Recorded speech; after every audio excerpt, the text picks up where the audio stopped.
Two friends started investing on the very same day.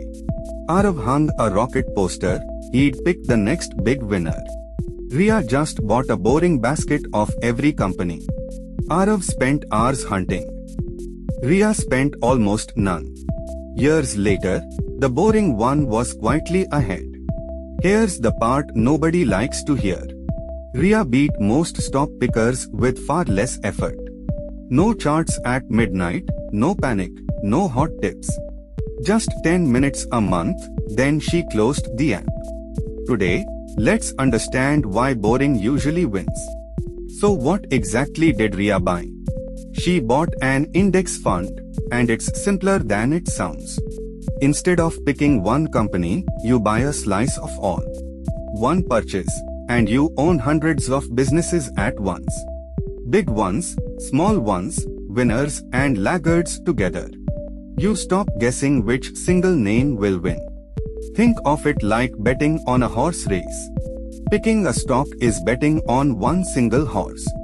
An index fund is owning every horse in the race. You don't need to guess the winner anymore. Whoever wins, you already own them. You'll also hear the word ETF thrown around. An ETF is basically the same idea in another wrapper.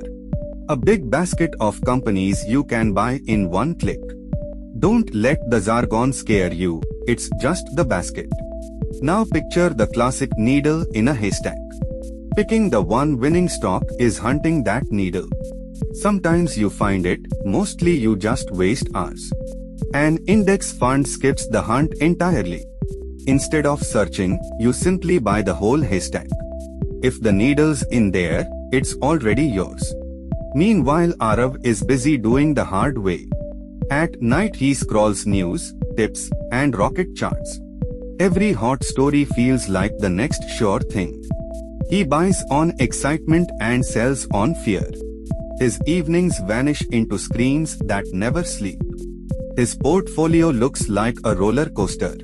One week it rockets, the next it crashes hard. Each swing yanks his mood up and down with it. He feels busy, smart, and constantly on edge. Lots of motion, not much actually moving forward. Now look at Ria's deliberately boring system. On payday, 5,000 rupees auto-invests into her index fund. She doesn't watch the news or chase any tip. The market drops. The buy still happens on schedule. Boring, automatic, and almost impossible to mess up. Here's the uncomfortable, well-studied truth. Most stock pickers don't beat a simple index fund. Not just beginners, even highly paid professionals. Over many years, the majority quietly fall behind it. People with teams, data, and Bloomberg terminals. Still, most can't reliably outrun the boring basket. It's not because the pros are foolish. They have fancy tools, models, and full-time focus. But they also charge high fees, and that bites. Study after study, across 15-year stretches, agrees. Beating the index, year after year, is brutally hard. So why is beating the market so hard? Because millions of smart people watch every stock. Any good news gets priced in almost instantly. To win, you must outguess all of them, repeatedly. The price you see already reflects what's known. Now meet the silent killer of returns, fees. An active fund might charge 1.5% a year. A plain index fund might charge 0.1. That gap sounds tiny, it is anything but. Every year, the fat fee quietly leaks your money. You feel nothing, yet the pipe keeps draining. Stretch that tiny gap across 30 years. Compounding works on the fee, not just your money. A 1% extra fee can eat a huge chunk. Over a lifetime, that's nearly a third of your gains. All quietly handed over for results that rarely beat the index. This is a big reason Ria's fund won. She kept her costs as low as humanly possible. More of every gain stayed in her pocket. No fat pipe quietly draining the back of her account. Low cost is one of the few sure edges you control. The index also hands you free protection. It's the oldest rule, don't put all eggs in one basket. If you own one stock and it collapses, you bleed. One scandal can drop a single company 70%. Bet everything on it, and that wound is yours alone.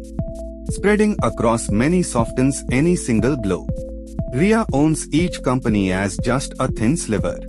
If one of them blows up, she barely feels it. Hundreds of others quietly cushion the fall.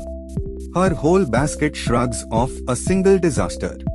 That built-in safety is diversification doing its job. But what about timing, buying low, selling high? Arav waits on the sidelines for the perfect dip. He wants to jump in right at the bottom. While he waits, the market quietly drifts upward. The dip he wanted never comes, and he misses the rise. When he finally jumps in, it's near a peak. Prices feel safe only after they've already soared. Then a crash comes and fear takes over completely. He panics and sells right at the bottom. Buying high and selling low, the exact opposite of the plan. Ria skips this whole emotional roller coaster. She buys the same amount every single month. When prices are high, she buys a little. When prices crash, that same money buys much more. Up or down, the machine just keeps running. This trick has a name, rupee-cost averaging. By buying steadily, you skip guessing the perfect day.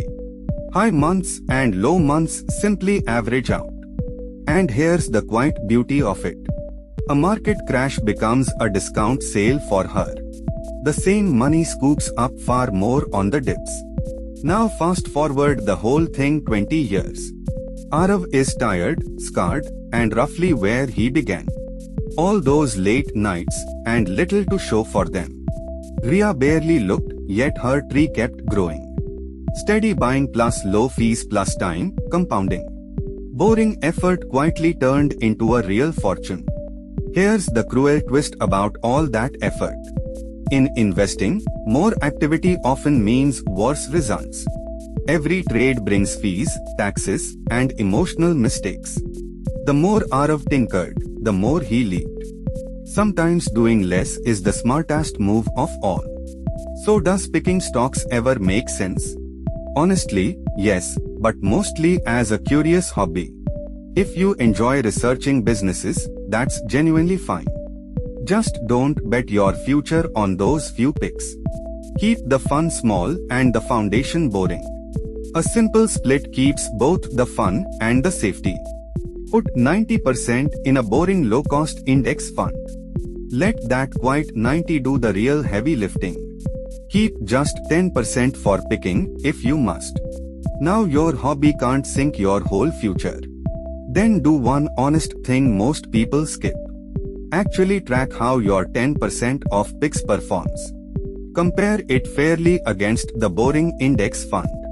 Most people quietly discover the index quietly won. And that lesson alone is worth the small experiment. So here's the honest takeaway of it all. An index fund is cheap, broad, and forgiving. It's genuinely hard to mess up over time. You don't need to be brilliant, just consistent. Boring usually wins because it removes your mistakes. The whole strategy fits in 3 calm lines. 1. Buy a low-cost, broad index fund. 2. Invest a fixed amount automatically every month. 3. Then ignore the noise and let it compound. That's it, no genius, no luck, no crystal ball. One last look at our 2 friends. Arav chased every rocket and ended up exhausted. Ria simply rode the whole market like a train. She never had to pick the single winning car. The boring train carried her quietly to the top. If boring suddenly sounds a lot smarter, good. That clarity is exactly why this channel exists. Subscribe and let boring quietly make you rich.